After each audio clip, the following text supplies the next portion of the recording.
সালটা ছিল 1842। রাজা রামমোহন রায়ের পর বিলেত গমনের সাহস রেখেছিলেন যে বাঙালি, তিনি প্রিন্স দ্বারকানাথ ঠাকুর। 10ই জুন 1842 প্রিন্স দ্বারকানাথ ঠাকুর পৌঁছলেন লন্ডনে। লন্ডনে তিনি সেখানকার তৎকালীন প্রধানমন্ত্রী রবার্ট পিলের সঙ্গে সাক্ষাৎ করেন এবং বোর্ড অফ কন্ট্রোলের অন্যান্য সম্মানীয় ব্যক্তিদের সঙ্গেও তার আলাপ হয়।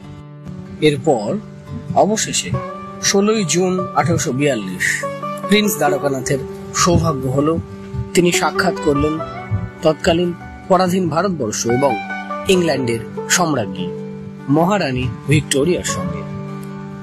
মহারানী ভিক্টোরিয়া প্রথম দর্শনেই প্রিন্স দ্বারকানাথের দিকে ছুড়ে দিয়েছিলেন একটি স্মিত হাসি। প্রথম আলাপেই মহারানী মুগ্ধ হয়ে গিয়েছিলেন এই বাঙালি সুপুরুষের দর্শনে। শুধু তাই নয়, মহারানী ভিক্টোরিয়া তার রঞ্জিত ঠোঁটের চুম্বনও এঁকে দিয়েছিলেন প্রিন্স দ্বারকানাথের হাতের উপর।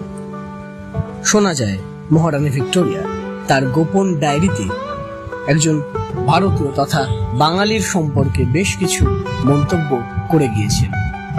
সেই বাঙালি তথা ভারতীয় আর কেউ নন, আমাদের প্রিন্স দ্বারকানাথ ঠাকুর।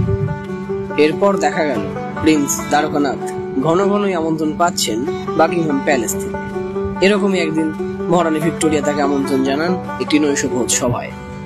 দ্বারকানাথ সেই ভোজ সভায় অংশগ্রহণ করেন এবং সেখানে মহারানী ভিক্টোরিয়া তার হাতে তুলে দেন তার টাকশালে তৈরি 3টি স্বর্ণ মুদ্রা, তার চিহ্ন স্বরূপ।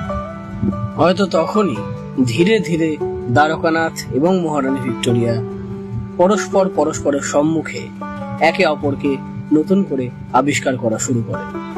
15ই অক্টোবর 1842 প্রিন্স দ্বারকানাথ ইংল্যান্ড ছেড়ে কলকাতার উদ্দেশ্যে রওনা হন।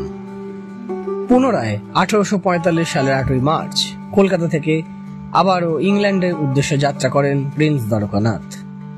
21শে জুন তারিখে তিনি উপস্থিত হন তার চেনা, তার প্রিয় শহর লন্ডনে।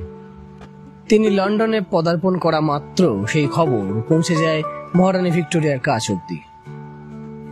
এতদিনের অদর্শনের বিরহ ব্যথা এবার আকাশে বিলীন হয়ে যাবে, এই কথা ভেবেই হয়তো আবারও অচিরেই ডাক পড়ে প্রিন্স দ্বারকানাথ ঠাকুরের বাকিংহাম প্যালেস থেকে। 8ই জুলাই 1845 মহারানী ডেকে পাঠালেন দ্বারকানাথ ঠাকুরকে। সেই দিন তারা বেশ কিছুটা সময় কাটিয়েছিলেন একা, নিভৃতে, নিরালায়। এবং মহারানী ভিক্টোরিয়া তার একটি ছোট্ট নিজস্ব প্রতিকৃতি তলায় তার সইসহ উপহার দিয়েছিলেন প্রিন্স দ্বারকানাথকে। তবে এই গোপন প্রণয়ের শেষ রক্ষা কি হয়েছিল? না, 1846 1 আগস্ট প্রিন্স দ্বারকানাথ ইহলোক ত্যাগ করে পরলোক গমন করলেন।